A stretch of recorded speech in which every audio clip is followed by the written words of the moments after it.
पर अमलावरी का मुतालबा करते हुए कुल जमाती इजलास मुनक्कद किया गया। बीसी वेलफेयर एसोसिएशन की जानिब से हैदराबाद के सुमाजी गोड़ा में प्रेस क्लब में एक इजलास मुनक्कद हुआ, जिसमें कांग्रेस पार्टी के अलावा बीजेपी, TJS और दीगर समाजी कारकुनों ने शिरकत की। कांग्रेस MLC जीवन रेड्डी ने कहा कि तेलंगाना के वजीर आला KCR सुप्रीम कोर्ट के अहकामात को नजरअंदाज करते हुए BC रिजर्वेशन को कम करने की कोशिश कर रहे हैं।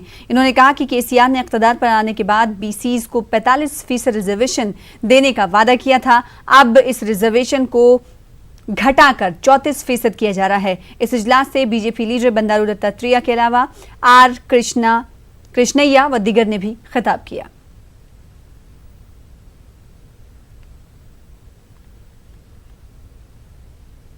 మించకూడదు అని చెప్పని నిర్దేశిత న్యాయ సూత్రాలు చెప్పని ఒక సాకు అడ్డు పెట్టుకొని ఇవాళ ఎన్నికల్లో ముందుకు పోతున్నటువంటి ఈ తరుణంలో కొన్ని వాస్తవాలు వెలికి రావాల్సినటువంటి ఒక ఆవశ్యకత ఉన్నది. ఇదేదైతుందో దయచేసి గమనించాల్సింది, రాష్ట్ర ప్రభుత్వం ఏదైతే ఈ సుప్రీంకోర్టు ఉత్తర్వు అనే నెపంతోని వీళ్ళ బలహీన వర్గాల హక్కులను మరి ఏ విధంగా అణదొక్కుతుంది అనేది దయచేసి గమనించాలంటున్నాను. ముఖ్యమంత్రి గారికి ఏమాత్రం కూడా సామాజికమైనటువంటి స్పృహ లేకుండా ఆయన తన ఇష్టం వచ్చినట్టుగా రిజర్వేషన్లు నిర్ణయించేటువంటి హక్కు ముఖ్యమంత్రికి ఎవరిచ్చారని నేను ఈ సభాముఖంగా తప్పకుండా అడుగుతా ఉన్నాను. ఏదైనా ఒక సాంప్రదాయం ఉండాలి, ప్రజాస్వామ్యంలో ఒక సాంప్రదాయం ఉంటుంది. ముఖ్యమైన విషయం వచ్చినప్పుడు ముఖ్యమంత్రి గారు ఆల్ పార్టీ మీటింగ్ పెడతాడు, కానీ ఆల్ పార్టీ మీటింగ్ లేదు, లెజిస్లేచర్ పార్టీ మీటింగ్ లేదు. ఆయన ఏకపక్షంగా ఏదైతే ఈ 34% గతంలో ఉన్నటువంటిది 23% తీసుకొచ్చిండో, ఇది పూర్తిగా ఏ రకంగా కూడా బీసీలను తెలంగాణ రాష్ట్రంలో అనగదొక్కాలనేటువంటి మనస్తత్వము ముఖ్యమంత్రికి స్పష్టంగా కనపడుతుందని నేను ఈ సభాముఖంగా తెలియజేస్తా ఉన్నాను. కొని బతకాలి అంటే అయ్యే పని కాదు. రాజకీయంగా కూడా ఎదగటం అనేది చాలా కీలకం. ఆ నాయకత్వం అనేది మనకు దెబ్బతింటుంది. కానీ రాష్ట్రంలో ఉన్న పరిస్థితి మనము రెండింటిని స్థూలంగా గ్రహించాలి. మొదటి విషయం ఏంటంటే, మనం ఎన్ని సప్లాన్స్ పెట్టినా, కొట్లాడి ఎన్ని హక్కులు సాధించినా మనకు రావాల్సిన నిధులు మనకు వస్తలేవు. మనం అందరం అడుగుతున్నాం, బీసీ ఫైనాన్స్ కార్పొరేషన్లు బోల్డ్ అని ఉన్నాయి, నిధులు ఇవ్వండి, లోన్లు మంజూరు చేయండి అని. ఇప్పటి వరకు కూడా ఆ విషయం పైన గవర్నమెంట్ నుంచి స్పందన లేదు. రాజకీయ ఎదుగుదలకు ఉపయోగపడే అంశాలు, లాభపడే అంశాల మీద దృష్టి పెడుతున్నారు తప్ప ఈ సమాజంలో సామాజిక న్యాయం, దోపిడీ, పీడన, వివచ్చత, అసమానతలు, అణచివేతలైనటువంటి ఒక నవ సమాజ నిర్మాణం కోసం కొత్త సంస్కరణలు తీసుకురావాలనేటువంటి ఆలోచన ముఖ్యమంత్రికి కోశాన లేదు. ఒకే బీసీ ఒకే రూల్ అందరికీ ఉండాలి. ఇది నేను ప్రధానమంత్రి మోడీ గారికి నేను రిక్వెస్ట్ చేస్తున్నాను. చాలా కన్ఫ్యూషన్ ఉంది. మీరు తలుచుకుంటే మీరు ఏదైనా చేయవచ్చు. దానికి ఉదాహరణ మన ఆర్టికల్ 370, 350, 35 అబాలిష్ చేయడం. మనసు ఉంటే మార్గం ఉంది. जिस्मानी आज़ा के अतिया पर हैदराबाद में शोर बेदारी रैली निकाली गई। हर्ले डेविडसन और greeting frame CII young India के ताउन से शोर बेदारी प्रोग्राम मुनक़िद हुआ। ये रैली बंजारा हिल्स ता श्रीसेलम तक निकाली गई। 13 अगस्त को हर साल आलमी यौम जिस्मानी आज़ा का अतिया मनाया जाता है। इससे मुतालिक आवाम में बेदारी पैदा की जाती है। रैली के मुंतज़मीन ने बताया है कि मुल्क भर में जिस्मानी आज़ा की अतिया से मुतालिक आवाम में शऊर बेदार किया जा रहा है, जिसके लिए मुल्क के बड़े शहरों में मुख्तलिफ प्रोग्राम्स मुनक्किद किए जा रहे हैं।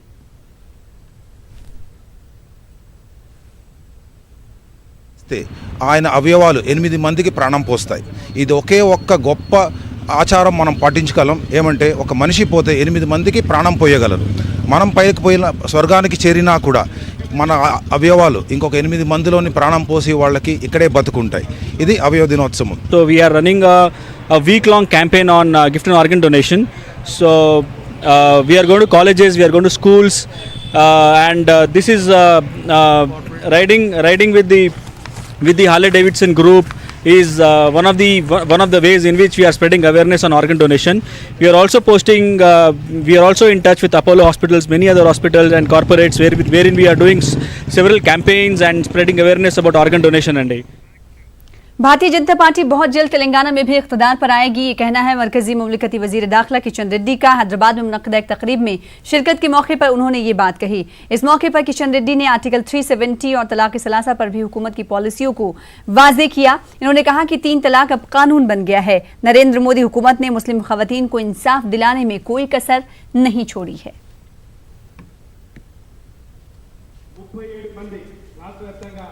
ట్రిపుల్ తలాక్ బిల్లు చాలా చరిత్రాత్మకమైనటువంటి బిల్లు.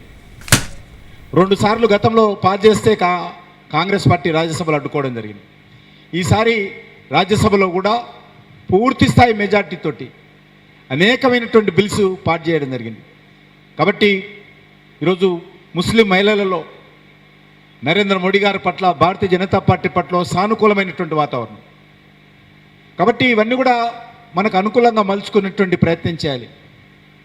తలాక్ బిల్లు, తలాక్ దీనికి వ్యతిరేకంగా ఏదైతే ఈరోజు మన బిల్లు ప్రవేశపెట్టామో,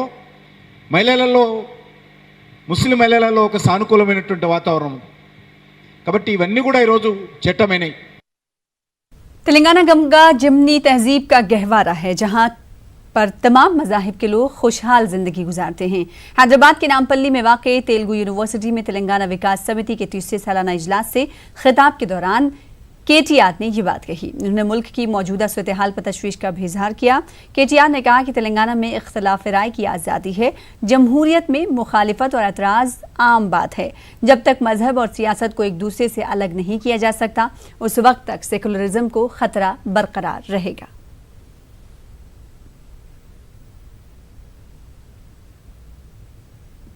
హక్కు, ప్రశ్నించే పరిస్థితి లేకపోతే ప్రజాస్వామ్య మనుగడే ప్రమాదంలో పడుతుందనే మాట కూడా వారు కూడా చెప్పారు. మనకు కవులే చూసినట్టయితే ఒకసారి మనం కవుల గురించి, మన తెలంగాణ కవుల గురించి ఆలోచిస్తే దాశరథి గారు కానీ, సినారయ్య గారు కానీ, వారు కూడా ఉర్దూలో బ్రహ్మాండమైన గొప్ప కవిత్వం రాసిన వారు. గజల్ కానీ, రుబాయి కానీ ఇలాంటి ప్రక్రియలను తెలుగులోకి అనువదించారు, తీసుకొచ్చారు. ఈరోజు ప్రస్తుతం ఉన్న పరిణామాల కారణం ఏమంటే, ఒక మతాన్ని ముద్దు చేయమని కూడా అక్కడ చెప్పలేదు, మతాన్ని రద్దులు అనలేదు, మతాన్ని ముద్దు చేయమని కూడా చెప్పలేదు. సెక్యులర్ స్టేట్ అంటే పరస్పరం ఒకరి విశ్వాసాన్ని ఒకరు గౌరవిస్తూ, ఒకరి మత సాంప్రదాయాలు కానీ, ఆధ్యాత్మిక భావనలు కానీ, విశ్వాసాలు కానీ అవన్నింటినీ గౌరవిస్తూనే ఒకరితో ఒకరు పరస్పరం సహనంతో మనుగడ సాగించాలనే ఉద్దేశంతో చెప్పిన మాట ఏదైతే ఉందో దానికి భిన్నమైన సందర్భాలు ఎన్నో ఈ సందర్భంలో నేను గుర్తు చేసుకుంటా ఉన్నాను. सियासी लीडरों के दल बदल का सिलसिला जारी है। 2 दिन कबल पैदापल्ली के साबिक रुकन पार्लियामेंट विवेक बी बीजेपी में शामिल हो गए हैं और अब साबिक रियासती वजीर व तेलुगु देशम लीडर एम नरसिम्हलू बहुत जल्द बीजेपी में शामिल होने वाले हैं। मरकजी वजीर किशन रेड्डी और तेलंगाना बीजेपी के सदर लक्ष्मण ने एम नरसिम्हलू के घर पहुंचकर उन्हें बीजेपी में शामिल होने का मशवरा दिया। 18 अगस्त को बीजेपी के working president JP Nadda Hyderabad का दौरा करने वाले हैं। इम्कान है कि एम नरसिम्हलू JP नड्डा की क़यादत में बीजेपी में शामिल होंगे।